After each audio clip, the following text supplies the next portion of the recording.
Welcome to the Nerd Talk podcast by thedigitalworm.com. I'm your host, Matt. I'm here with my good buddy and co-host, John. John, say hey to everybody. What's going on, everybody? And we're going to do the same thing we do every week, where we take 10 of the most interesting things that we found in nerd culture, and we're just going to discuss them and have a good time.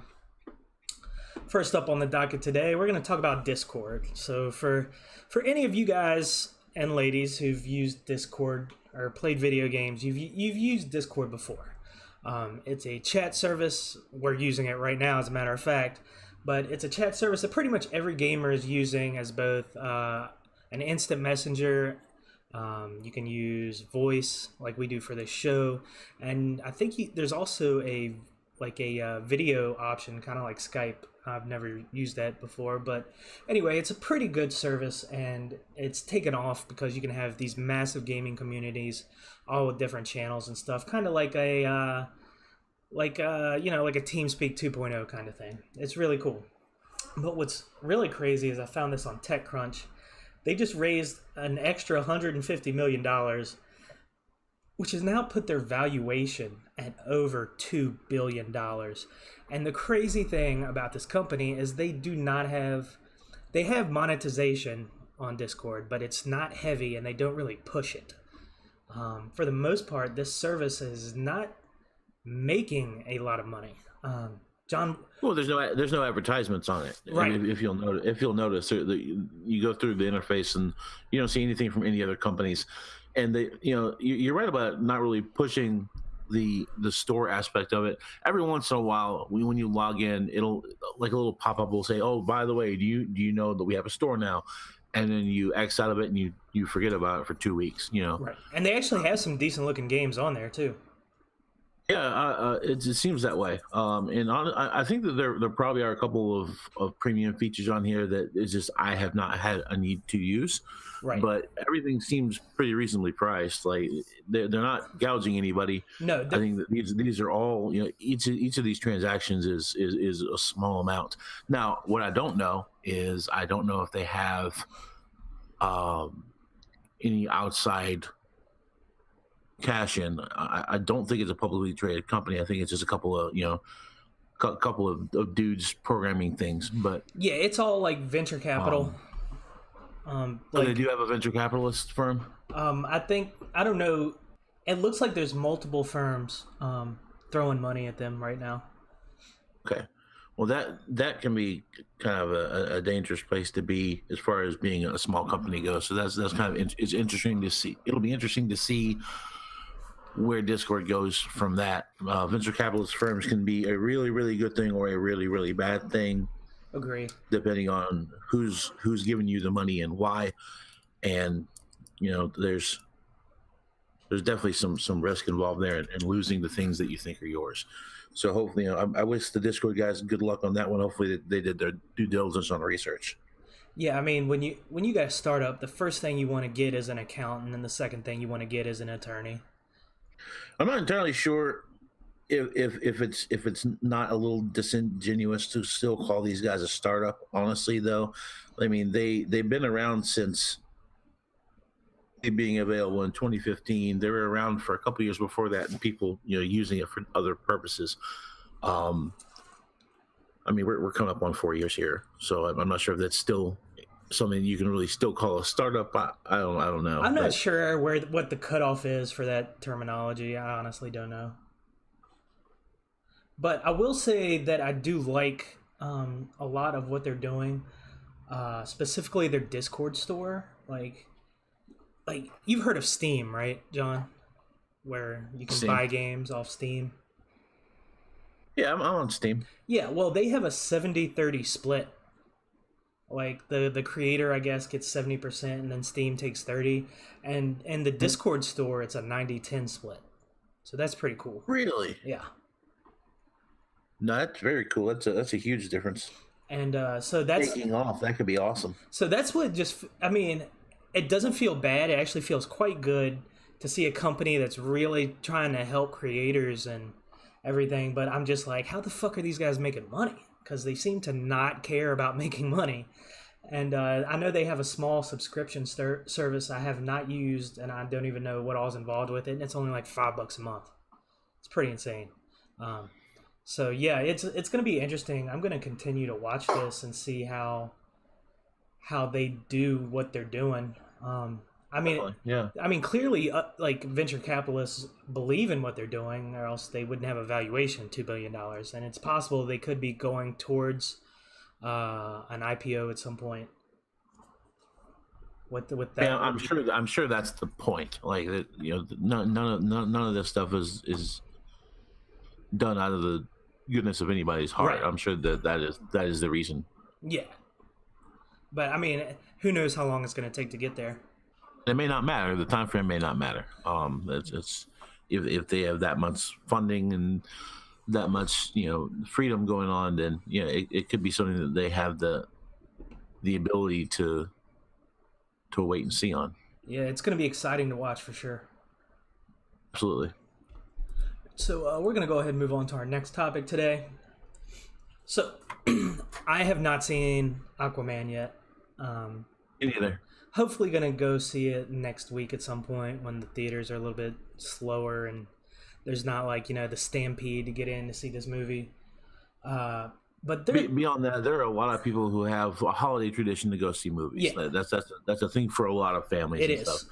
So to me, going to the movie theater 2 weeks before and a week after Christmas is fucking crazy. Like, absolutely, it sucks. It's almost like there's no reason for that. It's like trying to go to Best Buy on Black Friday. Like, you just don't want to do it. Yeah, exactly. So there's this song by Pitbull in the movie.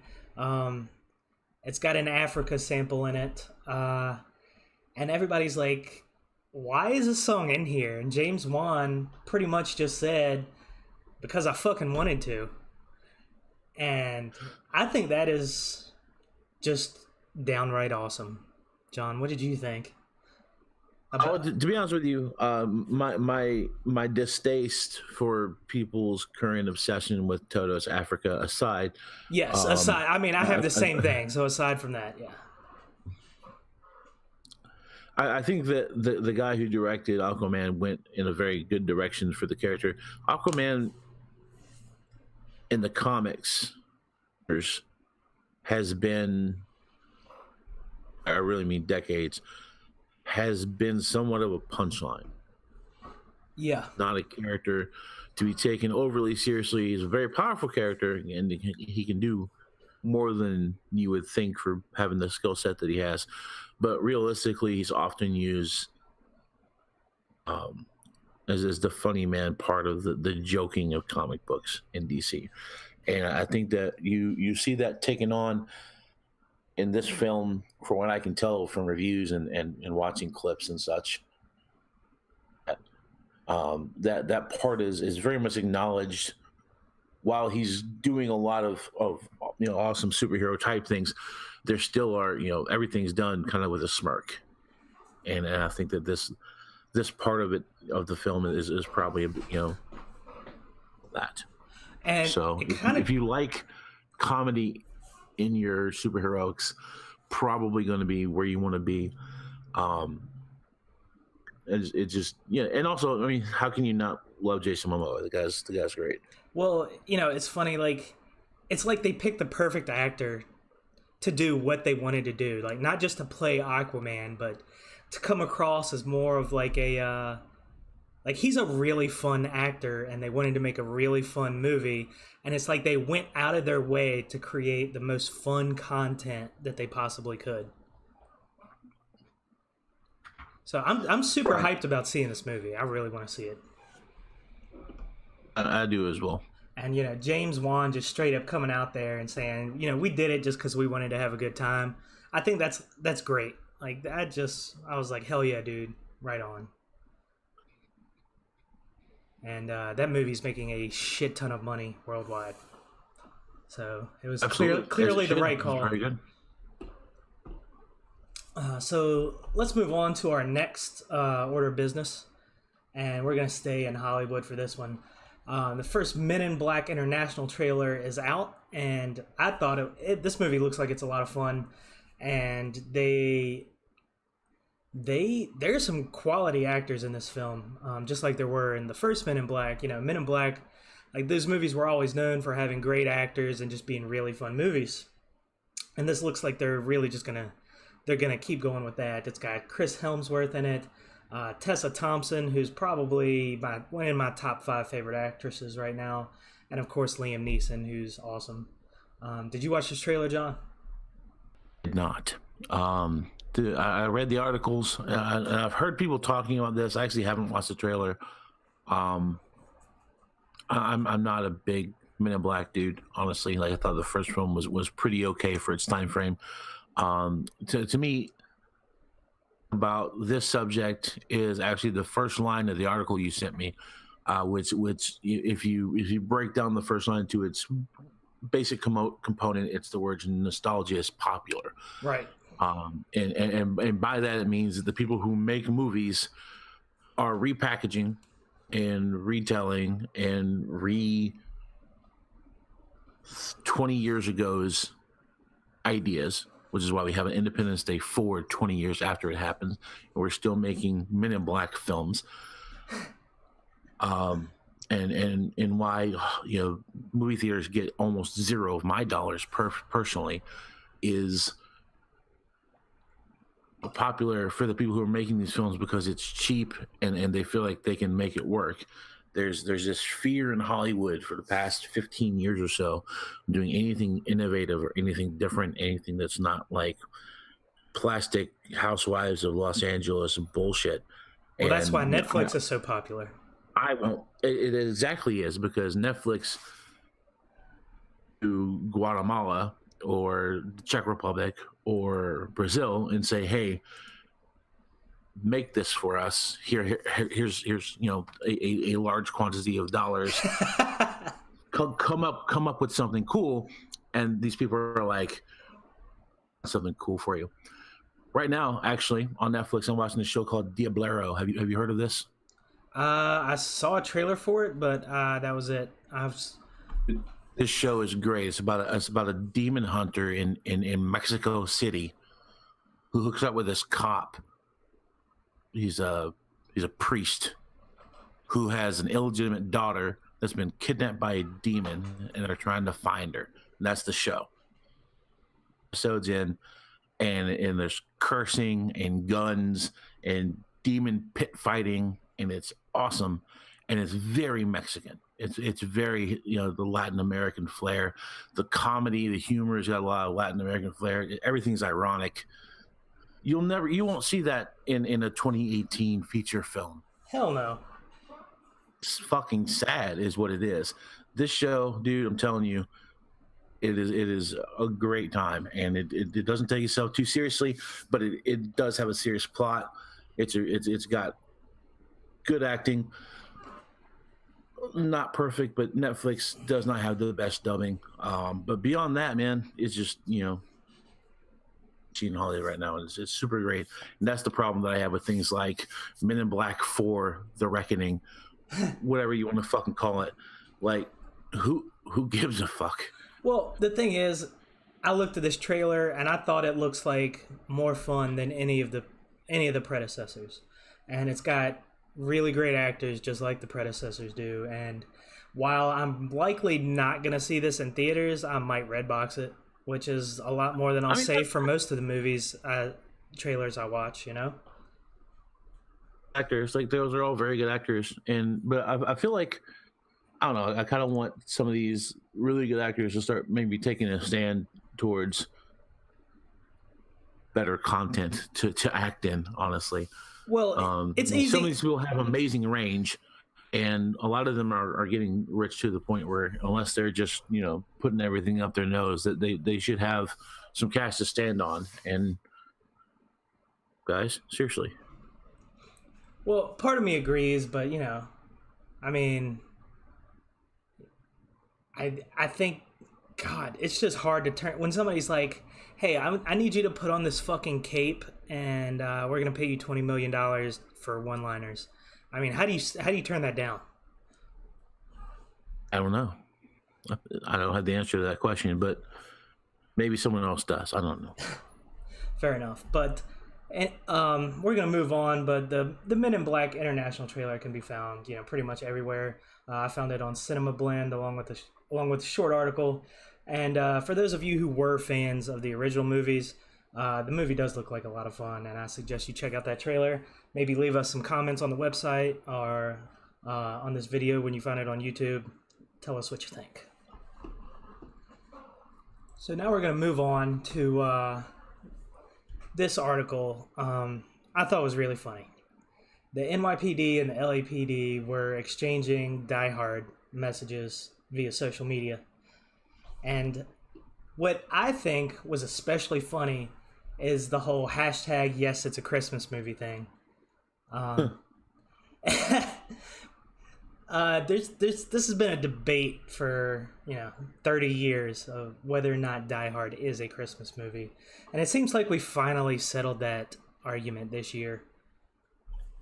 So what NYPD said in their tweet was, on this Christmas Eve, we'd like to acknowledge our partners at LAPD HQ who have been working with us to protect Christmas since Hans Gruber's 1988 attack on Nakatomi Plaza.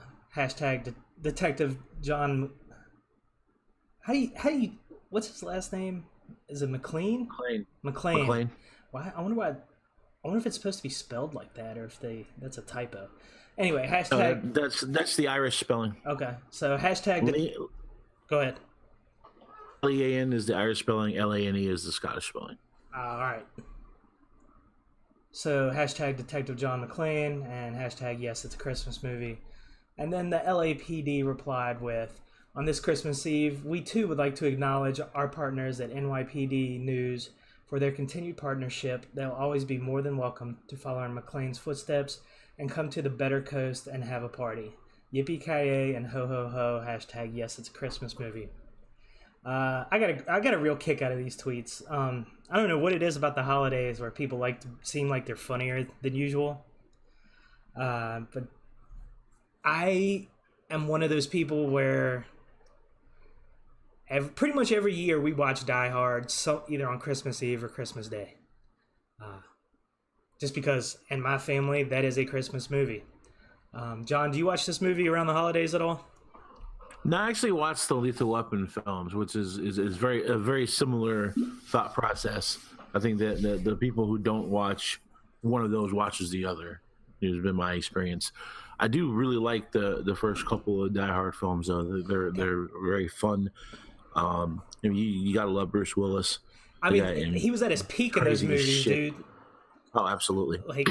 Like when you're our age and you think of Bruce Willis, Die Hard is the first thing that comes into everyone's minds if they are over 30 years old.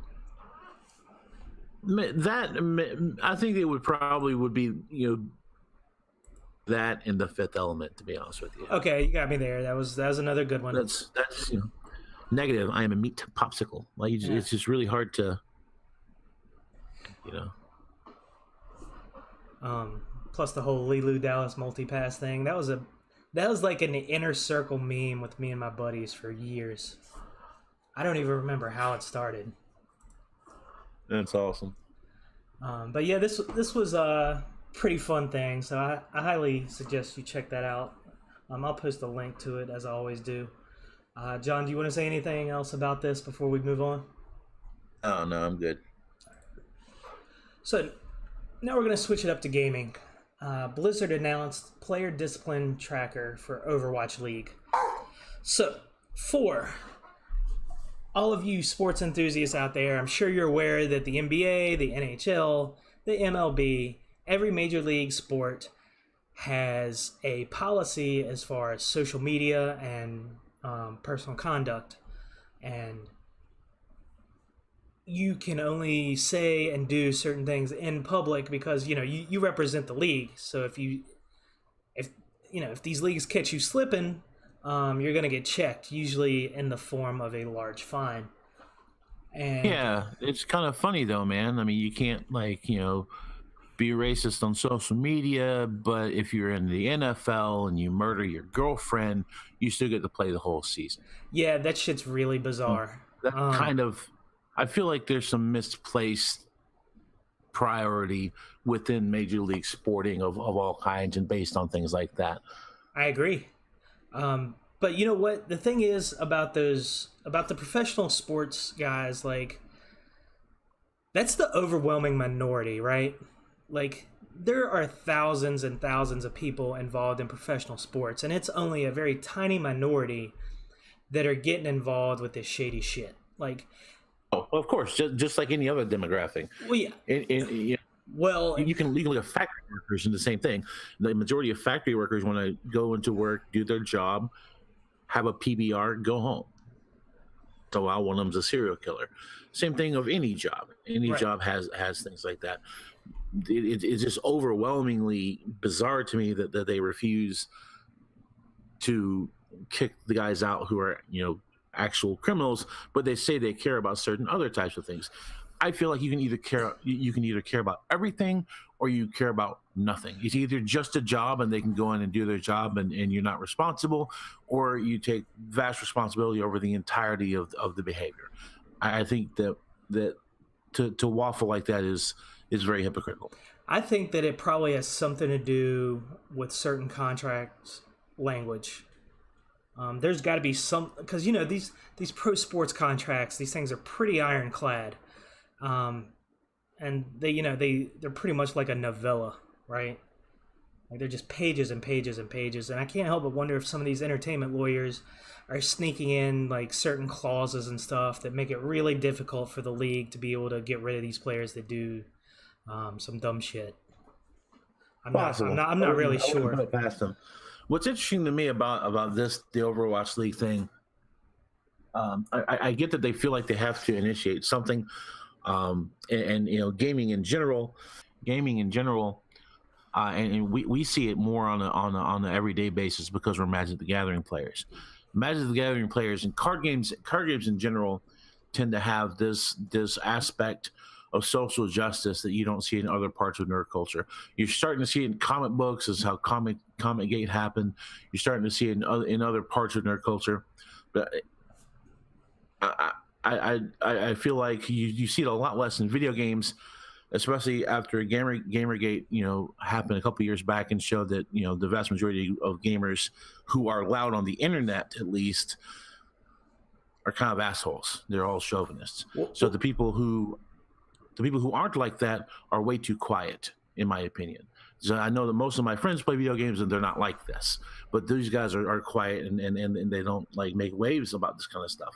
So I'm not sure if I agree that this Overwatch League ability to keep this type of behavior, you know what I'm saying? Like, I'm not sure if that's really their purview. You cut out for a second there, for a few seconds, so I think I missed your punchline. Oh, I'm not entirely sure that. I'm not sure which part you missed, but to me, the people who play video games who are not terrible are the quiet ones. They just want to live their lives and they're not awful pieces of shit. So they just kind of you never hear from them. So the people you do hear from tend to be the ones that are raging assholes, which is unfortunate. But I'm not sure that it is the responsibility of the people who are setting up Overwatch tournaments, the public of these people, and maybe some of them are racist idiots. I don't know. From being public, like, I'm not sure if that's their purview. You know what I'm saying? Like, how do you feel about this? All right, so this comes back to what I said about the fuck-ups in pro sports being the overwhelming minority. I feel, as far as gamers go, like it's about a 50-50 split, to be honest with you. I know a lot of raging fucking assholes in gaming, and you do too. And it is way more than an overwhelming minority. When you think about all the like misogynistic fucking dickheads that are in Magic, I mean, it's way more than the overwhelming minority, in my opinion. I think I don't want to say it's a majority because that's not the case, but it's way more than a small handful of people. Fortunately, stupid tends to be louder, and I think that's why it feels like it's so much. You think so? I really do. I think that most people who aren't like this are just quieter. I think that's an unfortunate thing. I think that if more people were willing to stand up and say, "Yo, it's not cool to be like this." I mean, I've been kicked off people's Twitch chats over the past couple of months by saying things like you shouldn't say these types of things about women. You shouldn't say these types of things about minorities. And these aren't popular. You're never going to hear who these people are from other people, but there's been a few times I've been permabanned from people's chat because I disagree with their stupid misogynistic statements. And the reason why the people who are like that, typically, with the exception of say Unsleep Media, that guy's a piece of shit. But other than that, like most of those people don't have huge followings. They might have small devoted followings, but they're not very large. And so, when you see there, it's almost never the good ones, unfortunately. Well, here's the thing. I am an Overwatch player, and I've only been in the community for about a month, and I'm seeing more of the toxicity than I actually see in Magic. It's definitely there. And it's got a decent sized presence, and I think that this is a good move on Blizzard's part. Blizzard has kicked out people before. Like, they don't give a fuck. Like, if you cross a line, you get banned forever. And I'm really glad that I'm gonna start seeing this as part of their professional caliber players, because they're the ones who are gonna be setting an example for the semi-pro and the casual players who are looking to move up, right? Okay, I can get behind that. And I don't really see it too much with the Overwatch streamers. Most of them are not idiots, at least the ones I watch. They know they have to watch what they say, because there's on Twitch you never know when a bunch of 12 or 13 or 14-year-old kids are watching you, right? Especially a video game, right? Yeah. And so they're very wise. It's for quite a few of the streamers that I watch, Twitch is their livelihood. And, all it takes is one major fuck up before that livelihood is gone. And you know what? You're back to making $12-13 an hour. Because you're a Twitch streamer. You don't have any real fucking skills. If you've never held a job and you don't have a degree, So they're going to do everything they can to hold on to that. But there have been several players who are fairly young, like I'm saying, early to mid-20s, who've been professionally gaming most of their lives, that think they can just say whatever the hell they want and get away with it. And Blizzard is, they're stomping that out. And they're doing it on like a contract level, just like, Major League Sports do. And I think I think it's amazing. I think it's a great thing. And I think it's going to set a precedence in esports for the future. Let me ask you this. I've been wondering this about the whole Overwatch League and them trying to turn it into something that's more like professional sports. And I know that's the goal, is to give it the same legitimacy that we give for professional sports. Where's the drug testing?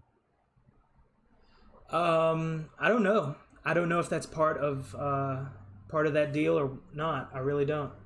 What kind of drugs besides Adderall do you think these kids are on? And I say kids because we're old, and I mean most of these guys are in their late teens and early to mid 20s. Early 20s, yeah. Probably. Well, I mean, realistically, and most people who know anything about this kind of stuff knows this. Adderall is speed. Basically, legalized laboratory-made methamphetamine that you don't have to get out of a bathtub. That's what Adderall is. And so, realistically, it's an overprescribed thing in our country, especially for people who are in that specific age bracket.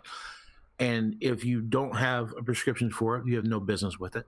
And loads of people who do have a prescription for it have no business with it. I completely agree. If you want the legitimacy of sports, then you have to take on the responsibility that sports takes on on all those levels. So especially if you're going to start talking about discipline based on behavior,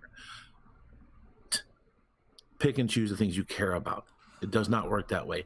You have to go all in. So you got to look at the nootropics, and anything tobacco that's a nootropic, because both those things are that too, but they're legal and they're not regulated. Well, so is caffeine. That's what I said. Oh, sorry, I missed it. My bad.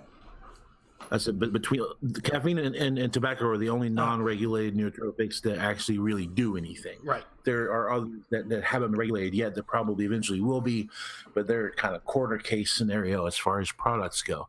But mainly what you see into a much lesser effect, Ritalin, because that's not really prescribed all that much these days. And these things are man-made, manufactured, and they are definitely... And you want to talk about unfair advantage? Play a game. See what happens. Doesn't matter what kind of game it is. Anything competitive. It's an unfair advantage.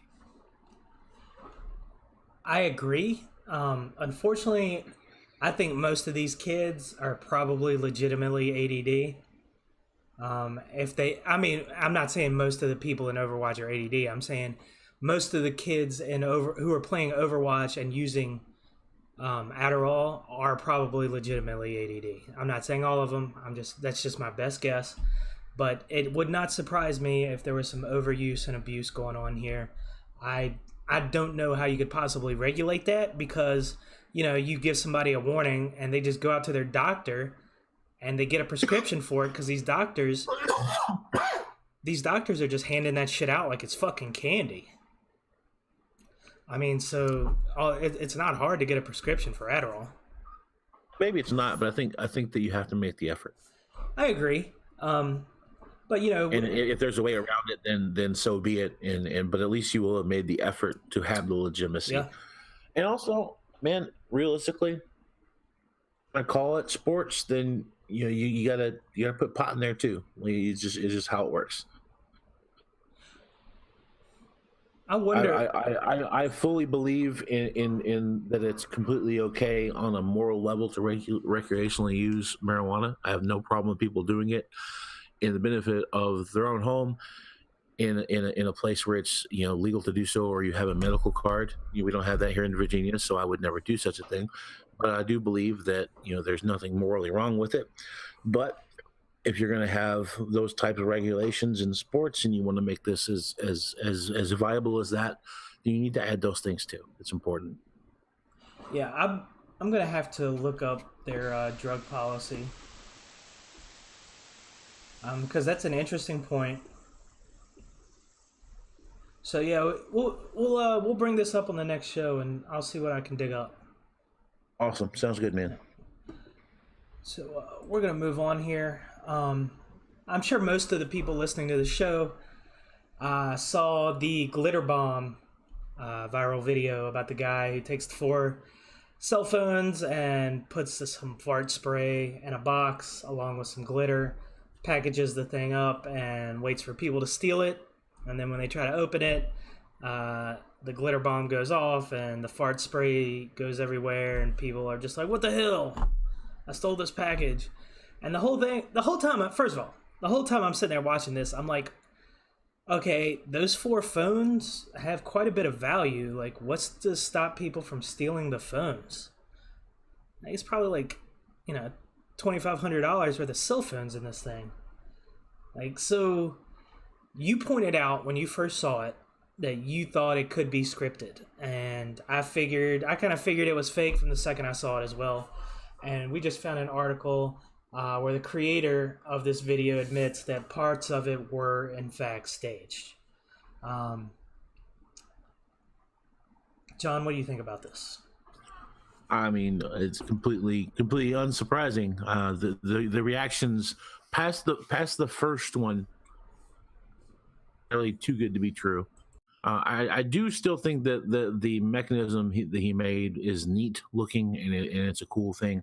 But there was no way that this wasn't going to come out like this, man. I mean, this is not surprising to me at all.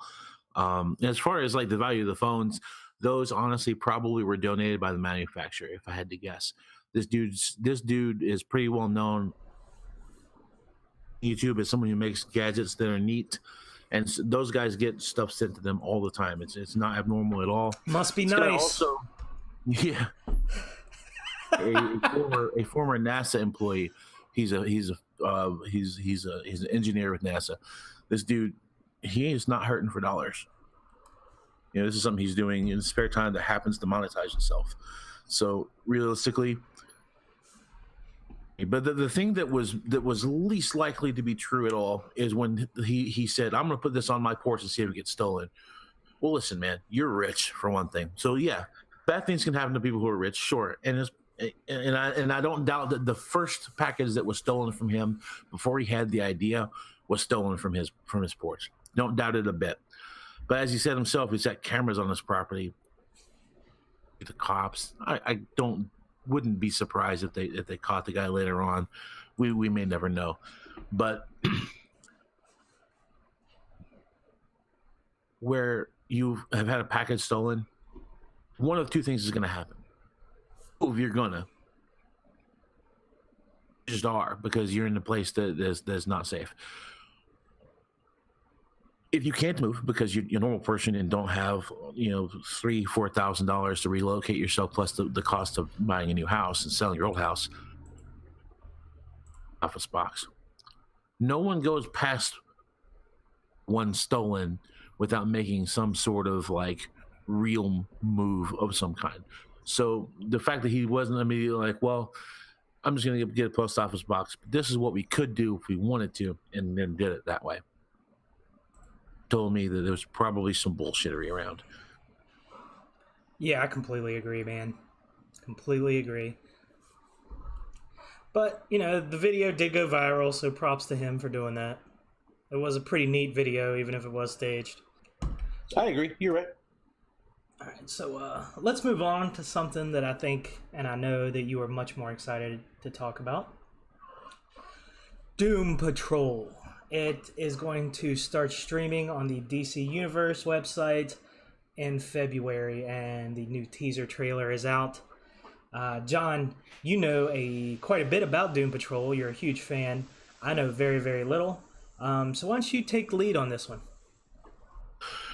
Well, it's interesting to me that the lineup that they're using for this is actually different from, I think, any iteration of the team. There have been 5 or 6 different iterations. Typically, you don't see Cyborg in there. I think that's an interesting, for sure.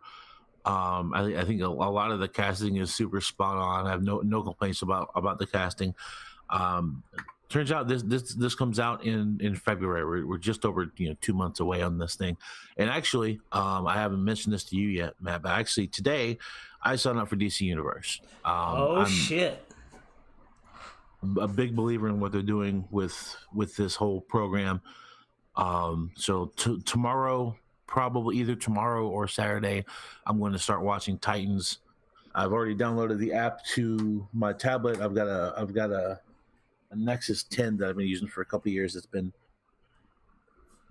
I'm currently scrolling through a very old Batman comic through the comic part of the app, and the way that they have set up the app, I hoped. It's very dynamic text. What I mean is, if you double click on part of the page, it zooms in on a specific cell. And if the cell is big enough to where it is hard to read the text, it actually goes to the first part of the text. And every time you click the screen or swipe to the right, then it goes on to the next cell or the next bit of text. So you can watch it and you can read these comics in a dynamic fashion. You don't have to like squint or like pinch the screen backwards to try to get all the text in. So it's a very elegant design. Is very much, you can tell that it was very much done on purpose. Awesome. So far, I really like the things that I'm seeing here. I look forward to getting a review from you on that. Absolutely. So, this show, it looks quite good, dude. It looks very good. And, DC's really been knocking it out of the park the last few years with their TV shows. First on the CW, I have not watched Titans, but it's supposed to be good. Like, I mean, I haven't heard anything bad about the show. So I haven't either. Oh, it's funny. All these people were complaining about it when it first came out. Then it came out, and you don't hear any negative thing anymore. It really shut a bunch of people up, and that says a lot. it does. Plus, we still have Swamp Thing that's yet to be released. I can't. I don't think it's possible to oversell how excited I am about Swamp Thing. It's a very character within DC Comics. It's just got a great mythos behind it. The casting we're seeing in terms of Swamp Thing, which is not much yet, seems very good. I think everything's been spot on so far. They're also going to be releasing very soon a Harley Quinn animated series. I heard about that. With the actress from that nerd sitcom I hate that everyone loves. Who's going to be Harley Quinn. And I think she's a fine actress. I think that she'll do a great job. Doom Patrol is going to be out in February, guys. John's going to let us know what he thinks about the DC universe. Hopefully next week. We'll see. Absolutely. I intend to spend a lot of the next 6 or 7 days delving into what they really have here, trying to figure out what they don't have, what they have, figure out the thought process behind some of these things. Yeah, it's I definitely want to know how good these shows are. I'd like to see, a few more seasons come out just so, I get my money's worth. But yeah, fair enough. If you say it's good, I will likely jump on board.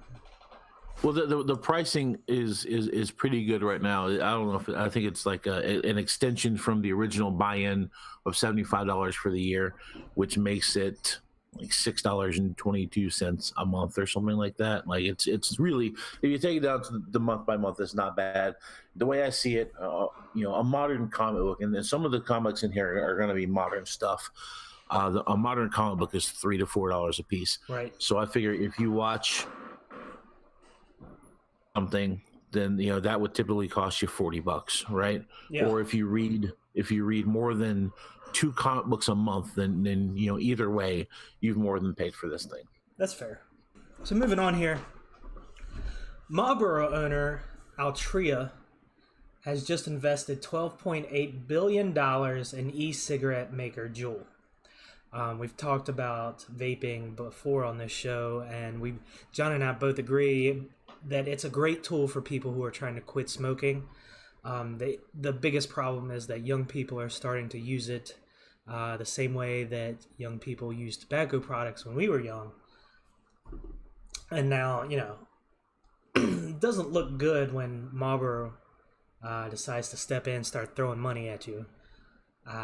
But things are looking good for Juul because, their valuation is going up, and they're about to kick out $2 billion in dividends to 1,500 employees, essentially making every employee a millionaire, which is a great thing, when, you're sweeping floors or you're doing IT or you're doing some job like that, customer service, and you get a massive dividend cut.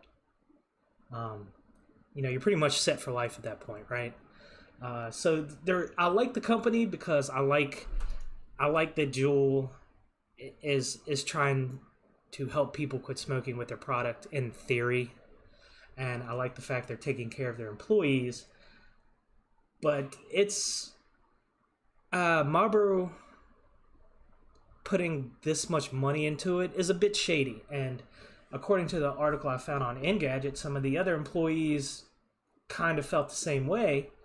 But, money talks, and $1.3 million in your pocket will usually shut up most people. I know it would shut me up.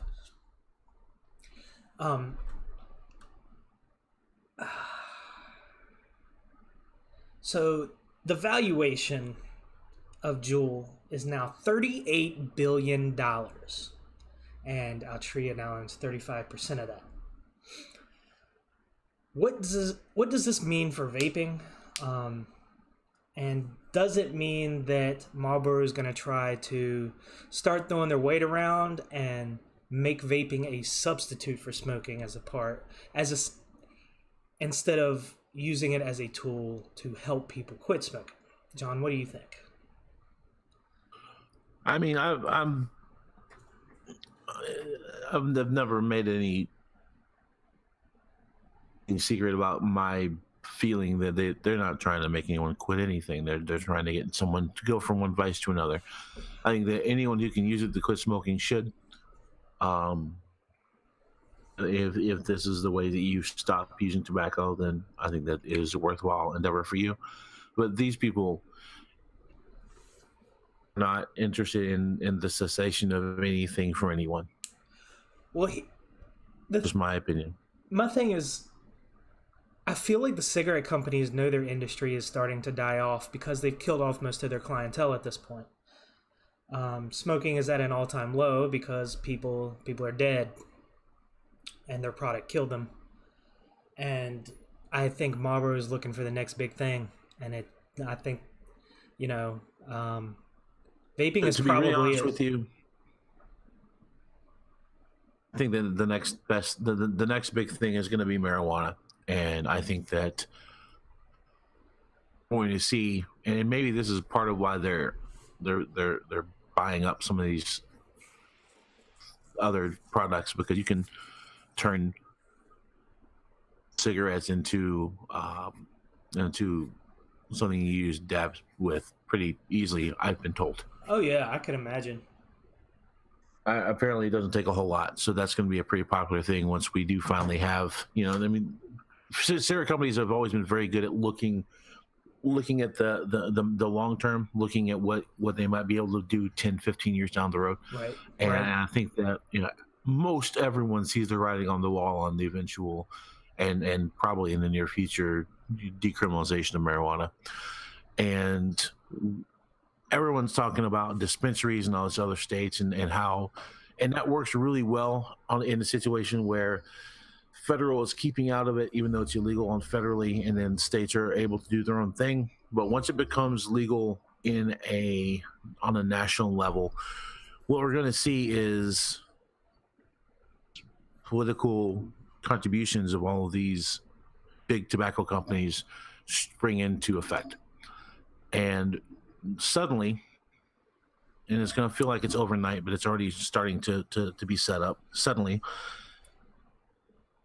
anyone who's not one of the big tobacco companies to grow marijuana, to sell marijuana, and that's what we're going to have. We're going to have those same cigarette cartels are going to be the marijuana cartels, and we're going to, poor people are going to stay poor and rich people are going to stay rich, and it's going to be a very negative impact throughout our nation. I think that a lot of the tax revenues that we've all been hoping for, based on cigarettes becoming recreationally legal, will still happen. I don't think it'll happen on the level that we want it to because of the type of tax breaks that cigarette companies traditionally get and will be getting in the future. But I think we're looking at a pretty bleak reality on this kind of thing. And I think that these types of acquisitions that we're seeing here and there up towards this. They're gearing up for it because they're fucking smart and they have the lawyers. Yeah, I think you're probably right. As far as what they're going to do, as far as, lobbying the government, and as far as using their legal teams wisely. I still think vaping is going to be a thing even when marijuana is legalized, or decriminalized on a federal level. But yeah, I think we're pretty much on the same page, but with two different products in the forefront. It wouldn't surprise me if both of us ended up being right. Yeah, I agree. But yeah, it's when a traditionally evil company starts looking into acquiring something that's may or may not be considered questionable, it definitely raises eyebrows, including mine. All right, you ready to move on? Yeah, man. All right, so I found this on We Got This Covered. It is Jason Momoa was recorded and it was posted on Twitter, and he really shuts down this guy who said something about not liking Henry Cavill's Superman. And he goes very Jason Momoa-like on this nerd, and it's hilarious, and the whole crowd just loved it. I know I loved it. John, what did you think about this clip? I mean, it's classic Momoa, man. This dude is a trip. I think he's more of a fan than people ever realized that he was. You know, he's clearly is into this stuff, and this is not just a job for him. And I think that and I think part of it's coming from episodic television. A lot of people don't remember he was on Stargate Atlantis for the entire run of that series and did a fucking great job. And that's I think that was a 6-year run. And I think that he comes from that background of episodic television where, as long as it's not a terrible show, you end up feeling that the people that you're doing these things with are part of your life in a positive way. A lot of the times, it's like 5 of the 6 people from Friends were like that, you know. And all these, you know, a lot of sitcoms, a lot of things like Star Trek, like the people who were on Star Trek are all still friends in real life because of the kind of bonds that they. And I don't know if likely to be true of science fiction shows or what, but it does seem like on drama level, it is more science fiction shows that are like this.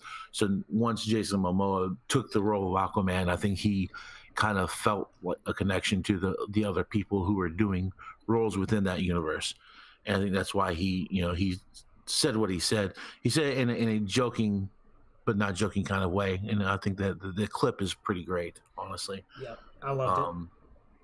I don't think he's ever said anything negative about his DC Universe actors. Like, from what I have seen online, which is granted it's fairly limited, he's had nothing but praise for Ben Affleck and Henry Cavill both. And I think that's great. Realistically, I think this is a dude who loves what he's able to do right now. And I think that he clearly is having a great time. And I think he just wants to continue to do what he's doing and have a good time with it. I feel like personality-wise, you have a lot of varies, for me at least, between him and The Rock. There's guys who just love being in that entertainment spotlight and you know, are very, very good at what they do. Jason Momoa also is very much a versatile actor. There's a show he was on. He was on for Independent Film Channel. What was that show called? I think it was. Let me look it up real quick. All right. So while John's doing that, I just wanted to say that I pretty much agree with everything he's saying about Jason Momoa. I mean, my first impression is the same as it is now, and that's he's having a great time. He's loving being Aquaman. He's loving being part of the DC universe, and he's just kind of loving life. And he just seems like that kind of dude who's just not super stressed. He's not super uptight. He's just kind of a chill guy that loves and what he's doing, and he feels blessed to be a part of what he's a part of. Right. The Red Road, by the way, is the name of the show I was trying to think of. Okay. If you want to just, and it either, I think it's still on Netflix. It was definitely on Netflix about a year ago when I watched it. If you want an idea of the type of range this dude has, just watch the first couple episodes of Red Road. This is from every other character he's ever done. It's very serious. It's pretty fucking dark. And it is very it's a thought-provoking show, and it's about Americans on the reservation and dealing with the American government, and it's very interesting. The dude is very good. I'll have to check that out. There's been a lot of talk the last year, well, probably more than a year, about self-driving cars. We almost lost that when there was a fatal crash where Uber was doing some testing, and there's a person in the vehicle that was supposed to be on the brakes in case the car fucked up, and they were watching like Netflix or something on their phone, and the car ended up plowing into a 49-year-old woman who was pushing her bike across the street, and it killed her.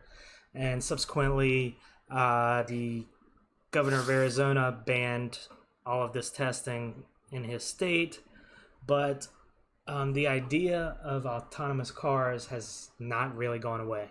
Now Uber is continuing to do their testing, and oddly enough, and I believe it's Scottsdale, Arizona, there is now a program that has a fully driverless grocery delivery service. And in California, they just issued approval for an autonomous ride service. Um, I think this is interesting. I'm on the fence about whether or not I like the idea or hate the idea of autonomous vehicles.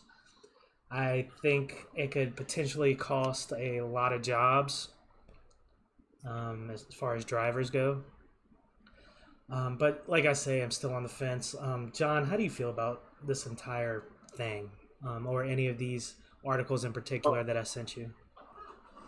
To add into that are coming, if you go to Domino's.com and you order a pizza from Domino's, there's a questionnaire that they're going to ask you, and they're like, "We'll give you a coupon if you answer the questionnaire." So you click on it, and it is about whether or not you're interested in having a pizza delivered to you by an automated driver.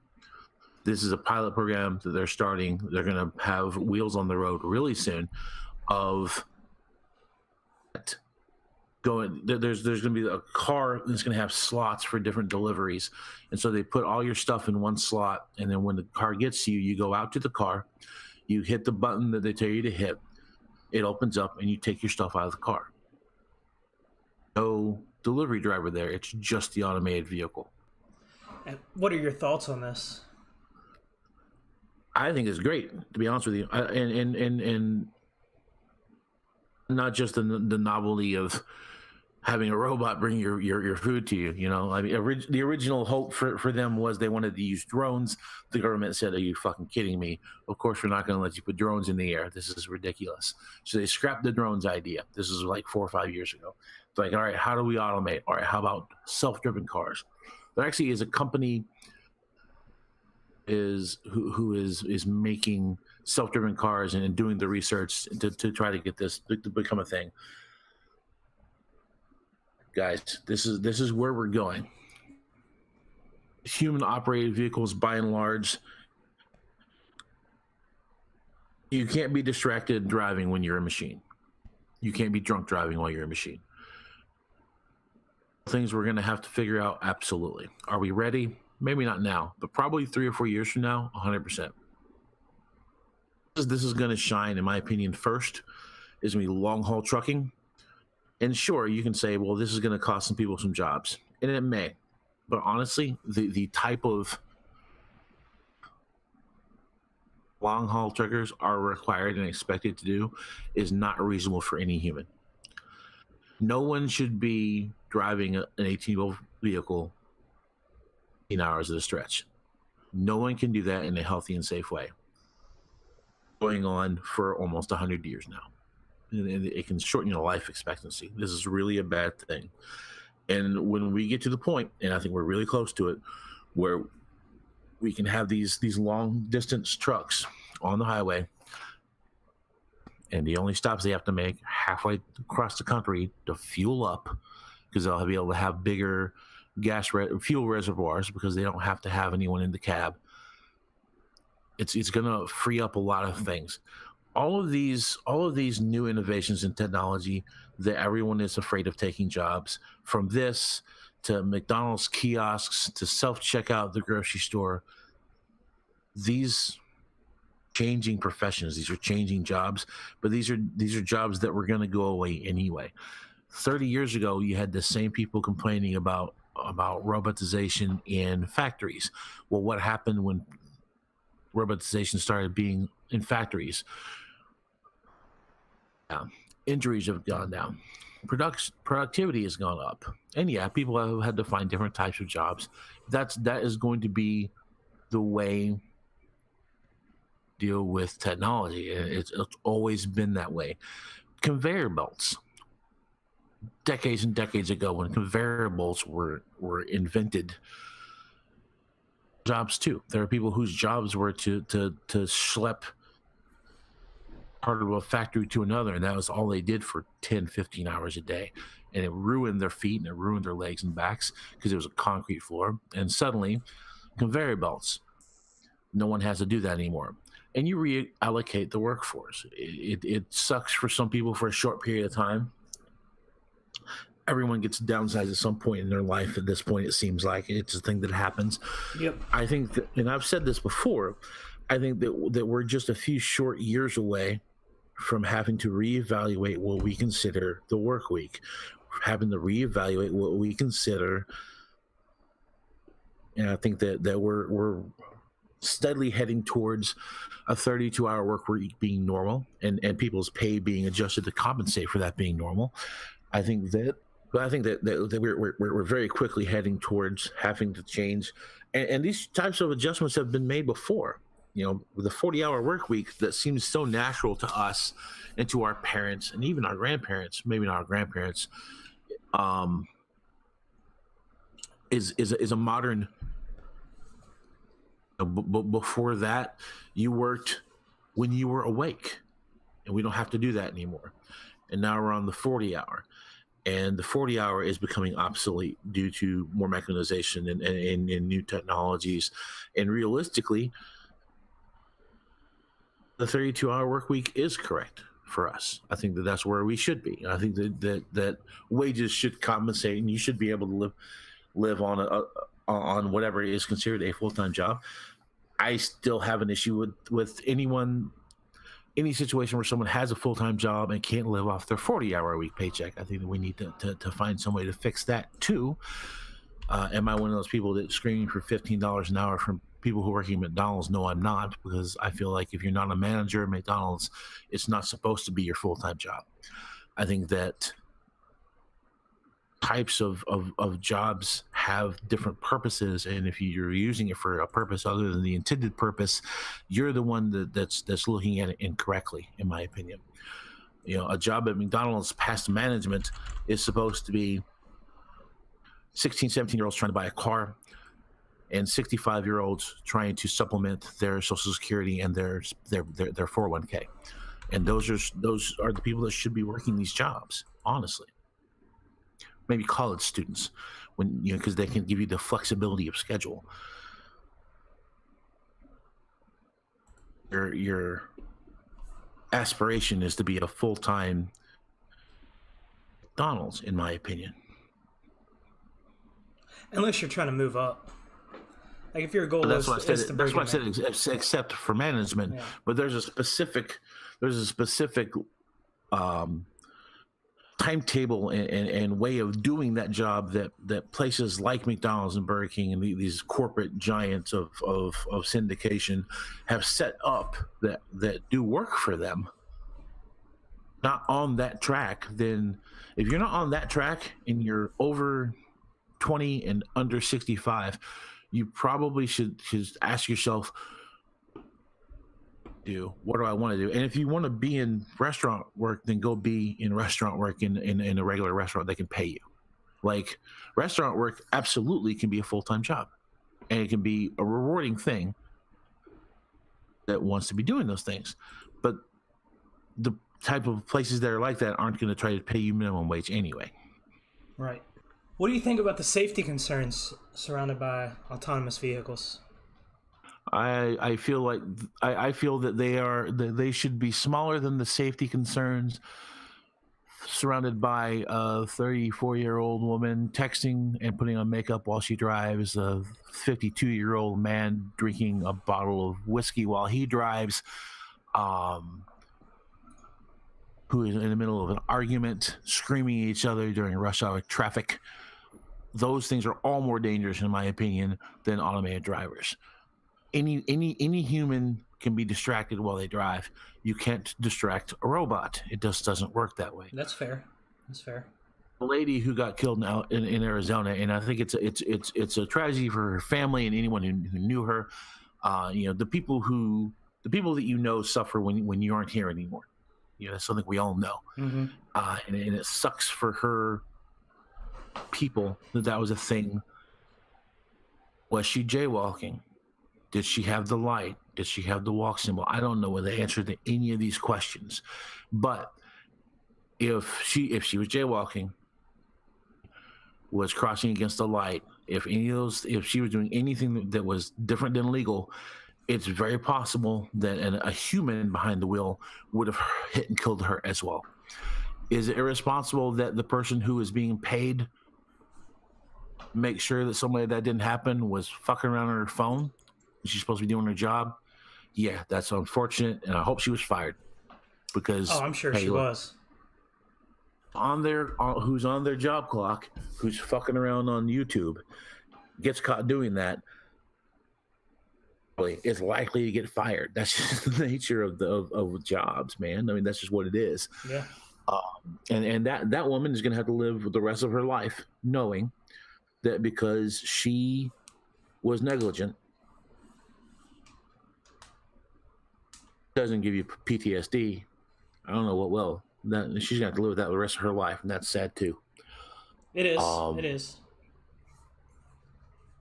I think that once we figure out a couple more things, it's going to be much more safe to have machines driving than humans. I think that's going to be a great thing. I have friends who do the long distance trucking thing, man, and you know, to be expected to drive 16 hours a day, that's not life. No, it's not. That's not you're barely existing at that point. That's not anything that anyone should have to do. And part of it would be alleviated if we were more more into having rails in this country. We never really bought into the rail systems in America, and I think that's a shame too. I think that our love affair with crude oil has stopped that from being a thing.